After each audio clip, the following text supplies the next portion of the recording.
बिस्मिल्लाहिर्रहमानिर्रहीम, अस्सलाम वालेकुम नाज़रीन। आप लाइव प्रोग्राम देख रहे हैं, मैं इमरान खान हूँ।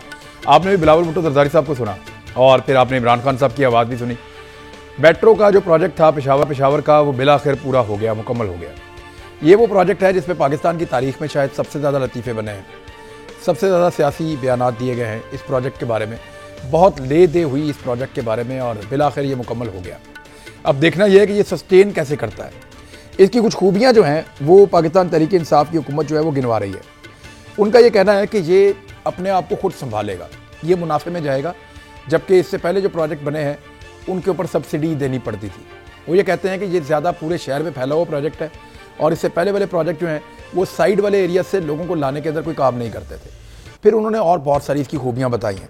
4 लाख लोग इसमें सफ़र करेंगे, जबकि लाहौर वाला जो है यहाँ पे गालिबन 1 से 1.5 लाख लोग जो है वो ट्रैवल करते हैं। ये सारी खूबियाँ अपनी जगह पे, लेकिन जब ये प्रैक्टिकली चलेगी 1 महीने के बाद, 15 दिन के बाद, या हो सकता है 2-3 माह के बाद, हम ये बताने के काबिल होंगे कि ये प्रोजेक्ट कैसा है, क्या इसमें वाकई मुनाफा आ रहा है। इसकी जब ये चलेगा प्रोजेक्ट तब पता चलेगा कि ये किस काबिल है। तो उस वक्त के लिए हमें इंतज़ार करना चाहिए। फ़िलहाल बहुत इंतज़ार किया और ये प्रोजेक्ट बन गया। एक और सवाल बड़ा अहम है। मेरे ही प्रोग्राम में पाकिस्तान तहरीक इंसाफ अक्सर ये कहती रही है कि हमने स्टे लिया हुआ है क्योंकि ये प्रोजेक्ट बन रहा है। जब ये प्रोजेक्ट बन रहा है तो इसके ऊपर अगर इंक्वायरी की जाएगी, तफ्तीश की जाएगी, तो प्रोजेक्ट मुतासर हो जाएगा। लिहाजा उन्होंने एक स्टे लिया हुआ था कि इसके ऊपर नैब या FIA कोई कार्रवाई ना करे। अब वो उनको फौरी तौर पे स्टे ख़त्म करके कानूनी कार्रवाई का आगाज़ करवाना चाहिए और इसका ऑडिट भी होना चाहिए, इंक्वायरी भी होनी चाहिए। और अगर इसमें कोई करप्शन है जिसके बारे में अंदिया दिया गया था कि गालिबन 7 अरब की करप्शन इस मनसूबे में हुई है, ये इंदिया दिया गया था कुछ इदारों की जानिब से, तो उसकी अब शफाफ इंक्वायरी होनी चाहिए और तहकीकात के बाद जो कल्प्रेट अगर कोई है तो उनको सज़ा मिलनी चाहिए। हुकूमत को ये वादा अपना फिल फौर पूरा करना चाहिए। मेरे साथ जो मेहमान मौजूद हैं उनका तारुफ कराऊँ, लेकिन पहले एक और ही खबर है। वो ये है कि इजराइल के साथ पाकिस्तान का, आपको पता है कि एक बड़ा अजीबो गरीब उनके साथ एक मामला है और पाकिस्तान का हमेशा से बड़ा ज़बरदस्त मौक़िफ़ रहा है। अरब ममालिक जिनको इजराइल के साथ जो बिल्कुल हमसायगी में वहाँ पर मौजूद हैं, वो इसराइल के बारे में उनका बड़ा सख्त मौक़िफ़ हुआ करता था। उन्होंने वहाँ जंगें भी लड़ी, लेकिन अब वो अपनी जो है वो रवायत बदलते जा रहे हैं। फ़लस्तीनियों के बारे में जो उनका दुख और दर्द और तकलीफ़ वो महसूस करते थे, शायद अब वो तकलीफ़ वैसे महसूस नहीं करते। कुछ ड्रामाज हैं जो अरबी के अंदर बनाए गए हैं, जिनमें एक ड्रामा का नाम है 7th Exit और एक ड्रामा का नाम है उम्मे लुकमान, शायद इस तरह नाम है दूसरे ड्रामे का ना। ये 2 ड्रामे हैं, ये बनाए गए और इनमें दिखाया गया कि यहूदी अच्छे लोग हैं और यहूदियों के साथ ताल्लुकात बनाने चाहिए। इवन यहाँ तक कहा गया कि जो इस खित्ते के यहूदी हैं वो तो ज़्यादा अच्छे लोग हैं। तो इस किस्म का प्रोपेगेंडा किया गया जिस पे बड़ी दिल आज़ारी हुई है फ़लस्तीनियों की और कई अरब ममालिक में रहने वाले नौजवानों की और वहाँ के अवाम की, और इस पर रिएक्शन भी सामने आया था। लेकिन मोहम्मद बिन सलमान जो सऊदी अरब के बादशाह हैं, वली अहद हैं, क्योंकि वही बादशाह बनेंगे अब उनके मंजर आम पे आने के बाद से लेकर अब तक इसराइल के साथ ताल्लुकात अरब ममालिक के तब्दील होते चले जा रहे हैं। ख़ास तौर पे वो लबनान के साथ लड़ता है, वो मिस्र और शाम के साथ ताल्लुकात नहीं बनाता, लेकिन सऊदी अरब और UAE के साथ, कतर के साथ और दूसरे मुल्कों के साथ उसके ताल्लुकात लगातार बेहतर होते चले जा रहे हैं इसराइल के। पाकिस्तान जो है उसका पहले दिन से मौक़िफ़ है कि जो जुल्म वो फ़लस्तीनियों के साथ करता है, फ़लस्तीनियों की ज़मीन पर जो उसने कब्ज़ा किया हुआ है और मुसलमानों के जो मुक़द्दस मकामात हैं उनके ऊपर जो इजराइलियों का कब्ज़ा है, जब तक वो नहीं छूटता हम इसराइल के साथ तो चलने के लिए तैयार नहीं। हमने उसको आज तक तस्लीम ही नहीं किया बतौर एक मुमलिकत। और अब ये हुआ है आज के डोनाल्ड ट्रंप ने UAE और इसराइल के बीच में दोस्ती करवा दी है और एक बेहतर ताल्लुकात का आगाज़ करवा दिया है। इससे पहले 2018 में अटलांटिक एक मैगज़ीन है, उसके अंदर एक इंटरव्यू दिया था मोहम्मद बिन सलमान ने और उन्होंने इस बात को कहा था कि इजराइलियों का यहाँ पे हक है इस सरजमीन पे और उनको आज़ादी के साथ अपनी सरजमीन पे रहने का हक हासिल होना चाहिए। ये बात अरब पहले नहीं किया करते थे, कभी नहीं किया करते थे, लेकिन मोहम्मद बिन सलमान के आने के बाद और अरबों के अंदर उनके ताल्लुकात बनने के बाद अब वो इसराइल और अमेरिका के नक्शे कदम पे चलते हुए इस खित्ते में मुसलमानों के मफादात को पसे पुश्त डाल रहे हैं। हत्ता कि सऊदी अरब के कुछ उलमा बाकायदा अखबारात में छप चुका है और उनके इंटरव्यूज़ छपे हैं। सऊदी अरब के कुछ उलमा, मैं अगले प्रोग्राम में आपको उनके लिंक्स भी दिखाऊंगा क्योंकि मेरी यहाँ पे दिलचस्पी है काफ़ी इस टॉपिक पे, मशरिक़ वस्ता पे। तो मैंने ये खुद पढ़े हैं मुख्तलिफ आर्टिकल्स कि वहाँ के कुछ उलमा जो हैं वो बाकायदा कुरान और सुन्नत के हवाले दे के यहूदियों के साथ दोस्ती पे मुसलमानों को कायल कर रहे हैं, बगैर ये देखे कि वो मुसलमानों के साथ क्या कर रहे हैं, बगैर ये देखे कि दुनिया की सबसे बड़ी जेल बन चुकी है गजा की पट्टी, बगैर ये देखे कि बैतुल मक़दस में मुसलमानों का वहाँ उनके साथ क्या सलूक किया जाता है, जेरूसलम के अंदर इस वक्त मुसलमानों के साथ क्या हो रहा है, ये सारी चीज़ें देखे बगैर इंतहाई बुरे हालात में मुसलमान मौजूद है। लेकिन इसके बावजूद अब अरब ममालिक इसराइल के साथ अपने ताल्लुकात अमेरिका के कहने पर बेहतर कर रहे हैं और उनके साथ दोस्तियां बढ़ा रहे हैं, उनके साथ कारोबार करने जा रहे हैं। ये इंतहाई अफसोसनाक है, इसका दुख होता है। मेरे साथ कुछ मेहमान मौजूद होंगे, लेकिन एक ब्रेक ले लेते हैं। ब्रेक के बाद मेहमानों से बातचीत आगे बढ़ाएंगे, हमारे साथ ही रहेगा। एक ब्रेक के बाद बात शुरू करते हैं। जी नादरीन, वेलकम बैक। अब बात शुरू करते हैं। मेरे ख्याल में सबसे पहले हम हफीजुल्लाह नईसा साहब के पास चले जाएं, उनका क्योंकि इस मामले में एक्सपोजर भी है। मैं इसी अफसोसनाक वाक़े से शुरू करना चाहता हूं जो अभी हुआ है। हफीजुल्लाह नईसा साहब, ये तो ऐसा लगता है कि तय है और अरब ममालिक तय कर चुके हैं कि उनको अब इसराइल के साथ किसी किस्म की लड़ाई में नहीं जाना, और जो कौम का एक तसव्वुर था या एक कॉन्सेप्ट था जो हमें दिया गया था, वो अब कहीं खो गया है। अब सिर्फ अपने अपने जोग्राफिया और अपने अपने लोगों और अपने अपने ख़ानदानों और अपने अपने इक़्तिदार की बात होगी। फ़लस्तीनी हो, कश्मीरी हो, कुछ भी हो, उनकी बला से अब वो सिर्फ वही करेंगे जो उनको अपने लिए ठीक लगता है। पाकिस्तान 1 साल से मिन्नतें कर रहा है, हर प्लेटफॉर्म पे जाके बात कर रहा है कि यार खुदा का वास्ता, आप जो फॉरेन मिनिस्टर्स की आप मीटिंग बुलाते हैं, कौंसिल बुलाते हैं, उसको बुला लें। वो नहीं बुलाई उन्होंने सर। सऊदी अरब रुकावट डालता है। तो आपको क्या लगता है सर, वो पहले ही तय कर चुके हैं, इसमें हम कुछ नहीं कर सकते? खान साहब, जो आजकल सूरत हाल है, इस वक्त एक बड़ा अजीबोगरीब दुनिया जो है, एक मेजर जिसको कहना चाहिए कि जो प्लेसमेंट्स हैं उसकी एक शिफ्ट में का शिकार है। अब ये ज़ाहिर है, इसको समअप करते हैं कि सऊदी अरेबिया वगैरह कभी भी आज़ाद मुल्क नहीं थे, और ये जितनी मुमलिकतें हैं, चाहे वो सियासी तौर पे कुछ अरसा मुस्तहकम थी या अदम इस्तेकाम का शिकार थी, ये बहरहाल दोनों चीज़ें जो थी अमेरिका बहादुर के मरहून मिन्नत थी, और ये उसके ही तरीके से चलती थी। अब वहाँ पे एक ऐसा वक्त था कि यहाँ पे कोल्ड वॉर में रशिया एक उससे पहले बहुत बड़ी ताकत थी, और अमेरिका और रशिया दो को चेकमेट दे रहे थे। फिर एक वक्त आया, 20-22 साल हमने देखा कि अमेरिका एक सोल सुपर पावर के तौर पे सामने आया, और ऐसी सुपर पावर के पूरे तारीख इंसानी में इतनी बड़ी फायर पावर भी किसी ने नहीं देखी थी, इतनी बड़ी मुआशी ताकत अमीर तरीन मुल्क भी नहीं देखा था। कैश रिच, मेरा ख्याल है कि तारीख इंसानी इसकी नज़ीर क्या, इसका 10वां हिस्सा भी आज के ज़माने में भी और पुराने ज़माने में भी पेश करने से कासिर थी, टेक्नोलॉजी में भी, हर चीज़ में। बदकिस्मती से 5-6 साल में दोबारा एक अजीबोगरीब सूरत हाल पैदा हुई है, और चाइना और रूस जो है दोबारा मर्ज हो गए हैं, और इस खित्ते में अमेरिका थोड़ा अंडरमाइन हुआ है। लेकिन कतई नज़र सऊदी अरेबिया और अबू धाबी, अब जो दुबई वगैरह है, जहाँ जहाँ पे उनके अपने इक़्तिदार की एक चपखलश कशमकश जारी है, वहाँ उन्होंने बाहर जो है वही कुछ करना है या उसी के मुर्गी मरते अमेरिका ने करना है, और अमेरिका का एजेंडा इसराइल के बारे में हमारे सामने है। तो मेरा ख्याल है कि कोई अचंभे की बात नहीं है। अफसोस ज़रूर होता है, OIC जो है प्रैक्टिकली जो है वो अपनी अफादियत खो चुकी है, उसकी कोई शनाख्त है नहीं। इट मीन्स कि अगर पाकिस्तान ये कहता है, नईसा साहब इंतहाई कता कलामी के लिए माजरत, अगर पाकिस्तान ये कहता है कि OIC अब ख़त्म, हम मुसलमान मुल्कों को बुला के कश्मीरियों की अलग से बात कर लेते हैं, तो फिर ये मौक़िफ़ अब लेना मजबूरी बन गया है। देखें खान साहब, पता नहीं आप किस हद तक हमारे जो मुक़्तदिर तबका वो जा सकता है। एक तो हमने हल्की झलक देख ली थी कि पाकिस्तान ने 2014 में, 15 में, 16 में, 17 में एक मेजर शिफ्ट हुआ था, एक बड़े अरसे से जारी है। एक नया ब्लॉक बन रहा था जिसमें रूस था, चाइना थे, टर्की थे, पाकिस्तान था, ईरान था।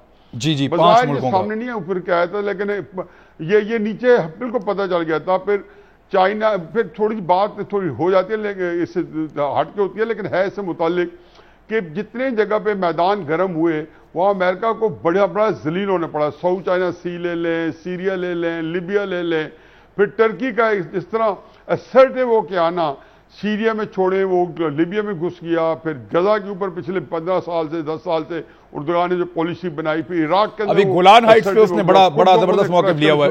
राइट, ठीक बात। गोलान हाइट पे हुआ, उससे मिस्र के अंदर घुस गया, उसने मिस्र को जाकर चेकमेट दिया, कतर में अपनी फौज भेज दी उसने, जब सऊदी अरेबिया और अबू धाबी ने उसको आंखें दिखाई।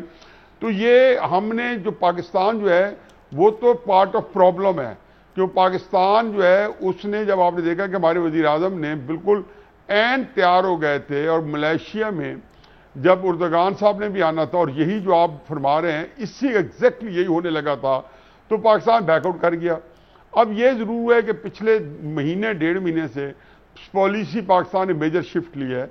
चाइना को पाकिस्तान ने वही रोल दे दिया है जो 2017-2018 तक नवाशी की हुकूमत में उस वक्त की पॉलिसी थी। दरमियान में 1-2-3 साल में खामोशी हुई या सारे मसाइल स्लो हो गए, क्योंकि हमारे अंदर अपने अंदर सियासी तौर पे और मुआशी तौर पे क्लैरिटी नहीं थी, शिकार थे।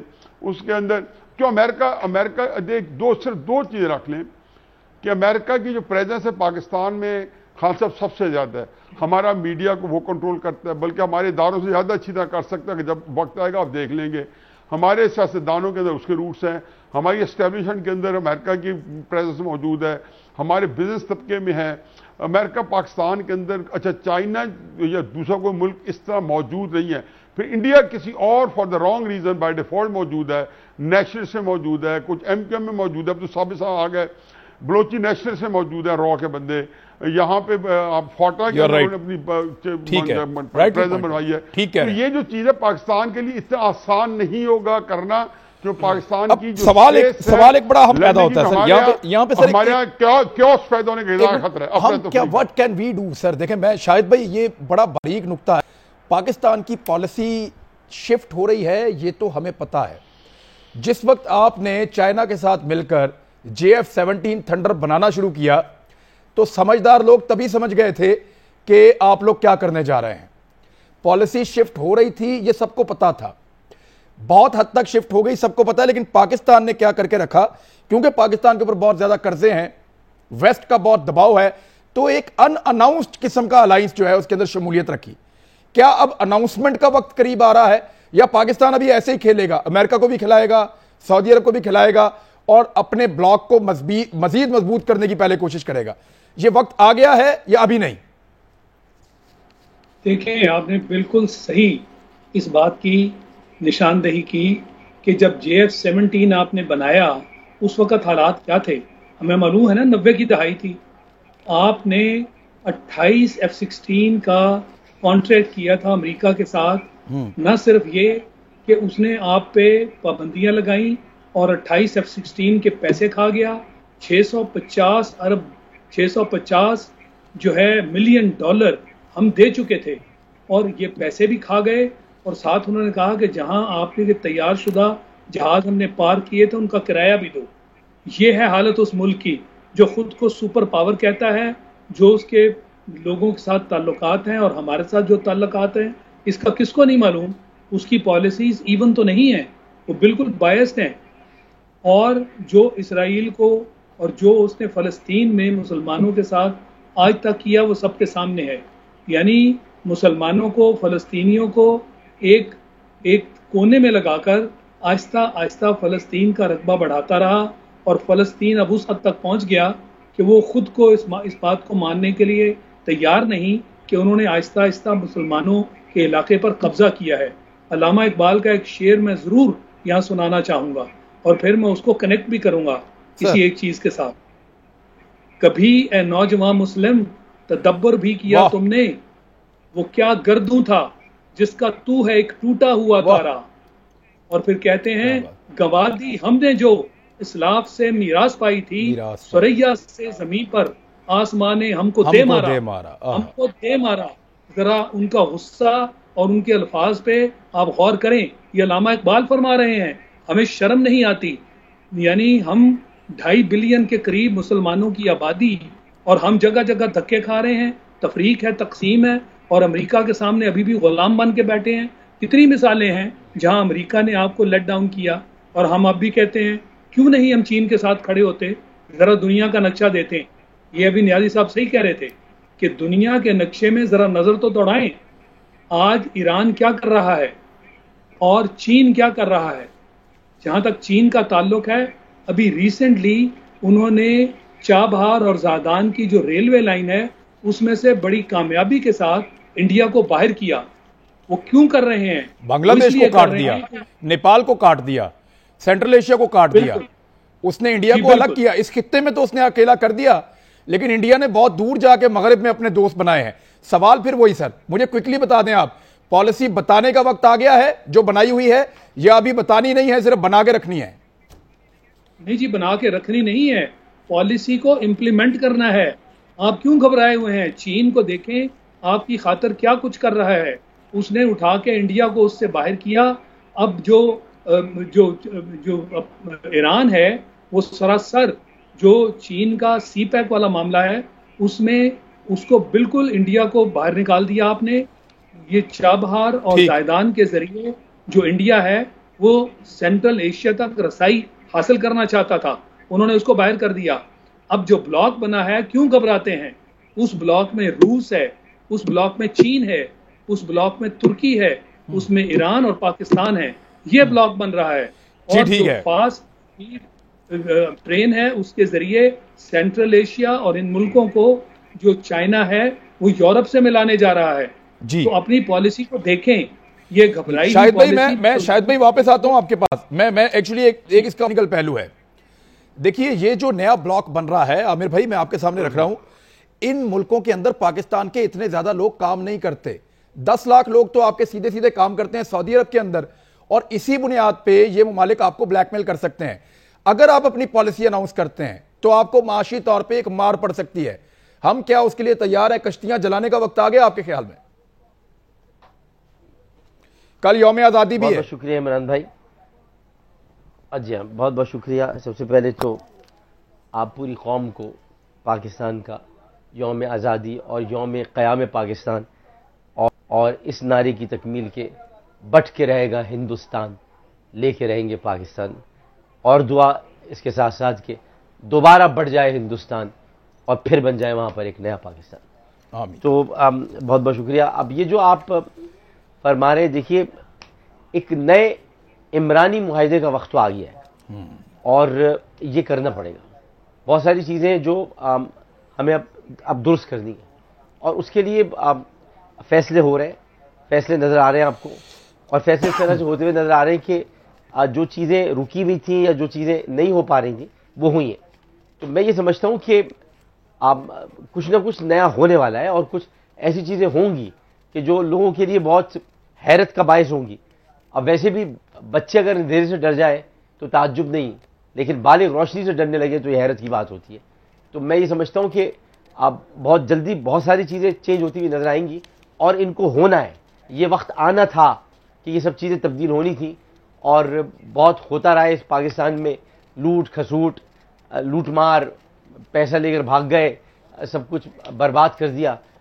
अब बदल रहा है पाकिस्तान, अब निखर रहा है पाकिस्तान, अब संवर रहा है पाकिस्तान। जी ठीक है। मैं पाकिस्तान को संवारने के लिए इशू पे भी मुझे आना है, वो भी, और बिलावल भुट्टो जरदारी साहब ने एक प्रेस कॉन्फ्रेंस की, उसके हवाले से मैं क्लिप है वो भी दिखाऊंगा, बल्कि वो मैं आमिर लियाकत हुसैन साहब को दिखाऊंगा, उसके ऊपर मैं उनका कमेंट भी लूंगा। एक ब्रेक ले लें, मेरे ख्याल ब्रेक लेके वापस आते हैं, वापस आके फिर बात करते हैं। हमारे साथ ये वेलकम बैक नाजरीन। मैं हफीजुल्लाह नाइस साहब, एक सेकंड आपके पास आता हूँ। मैं पहले जरा एक चीज़ थोड़ी सी, मैं क्योंकि आमिर भाई वहाँ पे मेंबर कौमी असम्बली हैं कराची से, तो वो ज़्यादा बेहतर जानते हैं, थोड़ा सा उनसे बिल्ड कर लें इस इशू को। कराची का बनेगा क्या? यानी आप कराची को ठीक करने के लिए वहाँ की जो पॉलिटिकल क़यादतें हैं वो तैयार नहीं हैं, उसके ऊपर काम नहीं कर रही। अदालत के रिमार्क्स आपके सामने हैं, अदालतें कह कहकर थक गई, अवाम जो है वो रात तक के थक गए, और अगर कोई उसके ऊपर बात करे या कोई दूसरा ऑप्शन पेश करे तो लॉन्ग मार्च शुरू हो जाता है, एहतजाज शुरू हो जाता है। इसका अल्टीमेट सोल्यूशन क्या है कराची का? कैसे वहां के लोगों को सुकून में असर आ सकता है? आमिर लियाकत हुसैन साहब, पहले आप बताएं मुझे। जी चले, मैं पहले हफीजुल्लाह नाइस साहब, इसी का जवाब आप दे दें सर मुझे, कैसे हल होगा इसका? खान साहब, मेरा ख्याल है कि जो कराची के लिए जो आइडियल कंडीशन रही थी वो ये थी कि 2002 में जब मुशर्रफ साहब आए थे तो चाहे नेमतुल्ला खान वहां पे मेरे या उसके बाद MQM थी, वहां पे एक यकसुई नजर आती थी फेडरल गवर्नमेंट की, प्रोविंशियल गवर्नमेंट की और कराची की लोकल गवर्नमेंट की। और जिस लेवल की फंडिंग उनको हुई है और जिस तरह से मैसिव उनको सपोर्ट किया गया है, और कराची के अंदर हम भी उस मेरा उन दिनों बल्कि ज्यादा आना जाना होता था, तो हर जगह पे लगता था कि कुछ ना कुछ होकर रहेगा। हमने तो कराची को, मुझे तो नहीं लगता कि जो कराची में आज से 30 साल या 90s में जिस तरीके से एक बहुत कम शायद ब्रिजेज हो या अंडर पासेज हो या बाय पासेज हो, लेकिन इंतहाई साफ सुथरा नीट क्लीन लगता था कि कोई वाकई एक फर्क शहर है। देखें, कुछ शहर एक दिन में उजड़ता नहीं है, एक दिन में तबाह नहीं होता, एक दिन में बनता नहीं है। कहते बस्ती बसते बस्ती है, तो वो एक वक्त लगता है।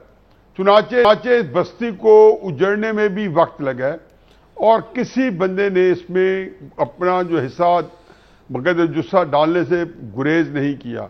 फिर जितनों ने बुलंद बाग दावे किए, कोई भी अपने दावों पे पूरा नहीं उतरा। अब एक और बड़ा टेक्निकल मसला यह है कि कराची के अंदर हमेशा से जब तक ये MQM का ज़हूर नहीं हुआ था, तो ये एक कौमी एक सियासत के अंदर इनका बड़ा रोल था। पीपल्स पार्टी को 71 के इलेक्शन में जब पूरे पाकिस्तान में या पंजाब और सिंध में पजीराई मिली, तो कराची में इनके वही पेरिफेरी पे 2 सीटें मिल गई थी, अब्दुल हफीज पिज़ादा की और अब्दुल कबूल की। और कराची के अंदर ये जो एक सियासी तौर पे जो एक अंदरूनी एक सियासी तजाद कह लें या टकराव कह लें कि सिंध के जो लोग हैं जिनको जो हुकूमत बनाने में हमेशा कामयाब हो जाते हैं, उनकी सियासी कराची के अंदर दिलचस्पी कम। सर फिर कैसे आगे जाके नौकरी हो, हल कैसे हर होगा? जगह पे मफादात हो। मेरा ख्याल है कि पहली हल के लिए तो यह है कि एक कॉन्सेंसस होना जरूरी है। अभी तो कॉन्सेंसस तो है ही नहीं, अभी तो सिर्फ एक दूसरे को जेर करने के लिए, पहले तो नियत होना जरूरी है कि बिछाने के लिए एक हुकूमत नियत करे कि हमने होगा। बस खान साहब से एक आखिरी बात सुन लें कि मेरे पास कोई अच्छी खबर नहीं है। मुझे बदकिस्मती से मुझे कहना पड़ता है कि मजीद क्यास होगा, क्योंकि 3 इस वक्त ग्रुप्स हैं। एक MQM है जिनके पास शहरी हुकूमत है, एक पीपल्स पार्टी है जिनके पास सूबाई हुकूमत है, और एक तहरीक इंसाफ है जिसके पास कराची के अंदर की भी भरपूर नुमाइंदगी है और मरकज में भी है। इनके मुहद में था कि ये वहां काम करते, लेकिन तहरीक इंसाफ को तो एक ही चीज का पता है, नवाज शरीफ क्या कर गया। सर मेरा सवाल ये सर, और एक दूसरे सर के अंदर धूल लगा के बैठे हैं। भाई आप लोगों ने कहा कि मुंह में खाक, आप लोग काम नहीं करते यहाँ पे। सर मेरी आप किसने बात के रखा कि आप काम ना करें वहां पे? अब एक मिनट 8 तरमीम ने बांधा हुआ है कि सूबाई हुकूमत के पास सारे इख्तियारात। 18 तरमीम रख ले खान साहब, मरकज के अंदर कई रुकावट नहीं है 18वीं तरमीम के अंदर। मैं कहता हूं कि आप आए, कौन सा मनसूबा शुरू किया और वहां उन्होंने रोक दिया? सिंध हुकूमत या MQM ने? बता दे कौन सा। खुद तो कह रहे हैं आप ये कह रहे हैं कि पीपल्स पार्टी अगर काम नहीं करती, सर पीपल्स पार्टी अगर, सर एक मिनट ठहरना, 1 मिनट। और सर वो कहते हैं पैसे हमें दो, हम लगाएंगे। और सर आप समझ नहीं रहे बात। हफीजुल्लाह नियाज़ी साहब यही तो फड्डा है। इमरान खान कहते हैं आओ प्रोजेक्ट करो, वो कहते हैं पैसे हमें दो, हम खर्च करेंगे। वो इनको पैसे देते हैं, वो पैसे खर्च करने के बजाय पैसे इधर उधर रहते हैं। इसमें नहीं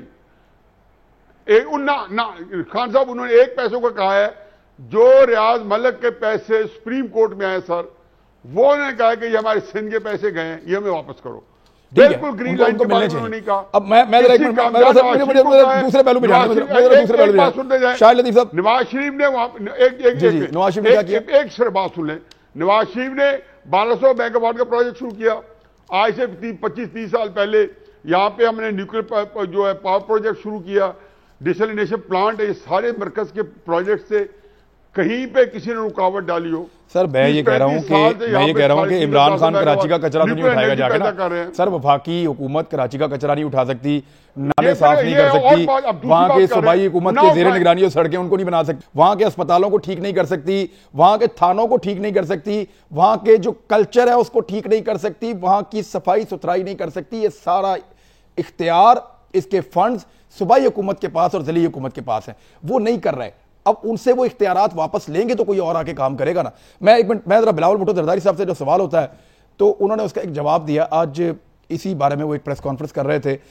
शाहिद भाई, पहले आप ये सुने कि बिलावल भुट्टो जरदारी साहब से क्या पूछा गया और उन्होंने क्या जवाब दिया। सुनाएं जी। आप कौन सा चैनल से हैं? आप कौन सा चैनल से हैं? कौन सा? अच्छा, आई डोंट नो कौन सा आवाज़, लेकिन एक आवाज़ का न्यूज़पेपर या चैनल है जिसके बड़े संगीन इल्ज़ाम है, जो हमने नोटिस लिया है मेरा कमेटी में, तो उसको भी हम देख लेंगे। सवाल जो है वो उसने पूछा था सहाफ़ी ने, और वो आपने काटा ही नहीं, दिखाया ही नहीं, उसे जवाब जो है वो चला दिया। लेकिन शायद भाई, अगर कोई सहाफ़ी सवाल करे और उसको डायरेक्टली जवाब देने के बजाय आप ये कहें कि आप कौन से चैनल से हैं, आप कौन से चैनल से हैं, ज़रा बताएं, ये हरासमेंट नहीं है आपके ख्याल में? ये हरासमेंट भी है और मैं समझता हूँ बड़ी शर्म की बात है। और ये जो आप बात कर रहे थे कि जी वफाक को ये नहीं करने दिया जाता, सूबा ये करता है, मेरे नज़दीक ये कुश्ती और कबड्डी का मैच है जो वफाक में और सूबे में चल रहा है। और तीन पार्टियां, पीपल्स पार्टी, फिर MQM जो कि अब नाम को है, और फिर इस वक्त जो तहरीक इंसाफ है, ये इनके दरमियान रस्साकशी हो रही है। और इसमें ये आपस में एक दूसरे को गिराने के लिए सरासर सियासत है। जहां तक शायद भाई सवाल जो था ना, एक मिनट मुझे सवाल याद आ गया। ये सवाल जो था, ये सवाल ये था सहाफ़ी का कि आप BRT पेशावर के ऊपर आप तनकीद कर रहे हैं, वो बन तो गई है, आप तो यहां शुरू भी नहीं कर सके कराची के अंदर। सवाल ये था कि उन्होंने रो धो के देर सवेर करके बना दी है, आपने तो शुरू भी नहीं की। सवाल ये था, इसके जवाब में उन्होंने कहा जी आपका कौन सा चैनल है, और ये इस तरह उन्होंने कहा उसको। तो सर ये इस तरह देखिए ना, ये क्या बचगाना किस्म का जवाब है। अगर सवाल है उसका, तो सवाल में वजन है, आप जवाब दें। कि वहां चल पड़ी वो एक और बात है, कितनी देर बाद चली वो भी एक और बात है, आप जवाब दें। कराची में भी आप अरसे से लगे हुए, आपने क्यों नहीं बनाई? जवाब देते आप। तो बजाय इसके वो जवाब देने के आप सारी बात को डाइवर्ट कर गए।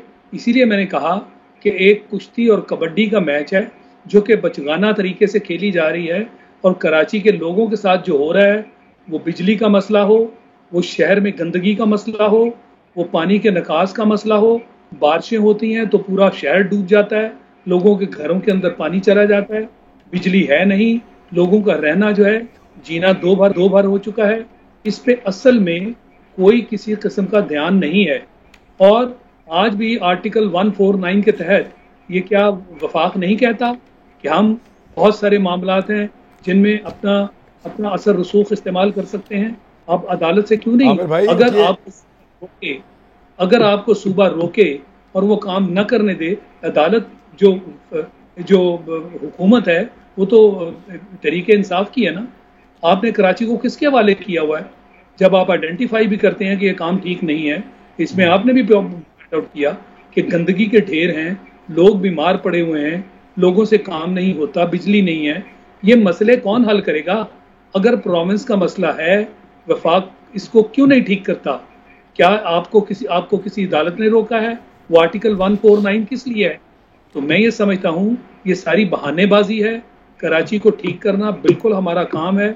वफाक का सर, लेकिन देखें, वफाक जब जाता है कराची में काम करने के लिए, और उसके लिए अटॉर्नी जनरल ने कहा कि हमने कोई ना कोई सोल्यूशन सोचा हुआ है, अभी हम बता नहीं सकते।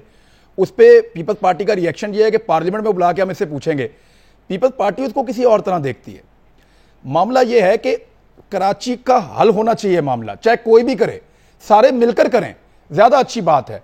किसी ने ये तो नहीं कहा कि मार्शल लॉ लग गया कराची में या छीन लिया। परवेज मुशर्रफ साहब ने एक बात की थी, उन्होंने कहा कराची को अलग करके यहां इमरजेंसी लगाओ, इस शहर को ठीक करो, वरना ये ठीक नहीं हो सकता। ये मुशर्रफ साहब ने अपने दौर में कहा था, अब बल्कि जब वो पाकिस्तान में थे तब उन्होंने कहा था। तो आपको लगता है कि इस शहर को बाकी सिंध से अलग करके ठीक किया जा सकता है, या ये ऐसे भी हो सकता है? नहीं, मैं ये समझता हूं ये सबका फर्ज है, जो जिसकी जिम्मेदारी है वो पूरी करे, मगर वफाक को लीड तो लेनी है। अगर सूबा काम नहीं कर रहा तो वफाक लीड ले। लोगों को तो अपनी जिंदगी आसान चाहिए ना। जी, आमिर लियाकत हुसैन साहब, सर मैं आमिर लियाकत हुसैन साहब से एक सवाल कर दूं मैं। जी आमिर भाई, मेरी आवाज आ रही है आपको? आमिर भाई वो थक गए आज, मेरे ख्याल में काफी काम वाम करने की वजह से शायद सो गए हैं, थक गए हैं, अब कोशिश कर रहे हैं लेकिन वो जागे नहीं। कोई बात नहीं, मैं जी आप सर कर लें सर बात, शायद भाई फिर मैं पूछ लेता हूँ हफीजुल्लाह नाइब साहब से।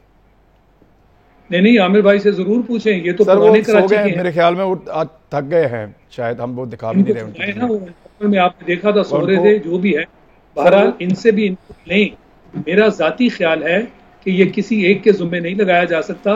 कराची सबका है, ना ये पीपल्स पार्टी का है, ना ये MQM का था, और ना ही आज ये तहरीक इंसाफ का है, ये सबका है।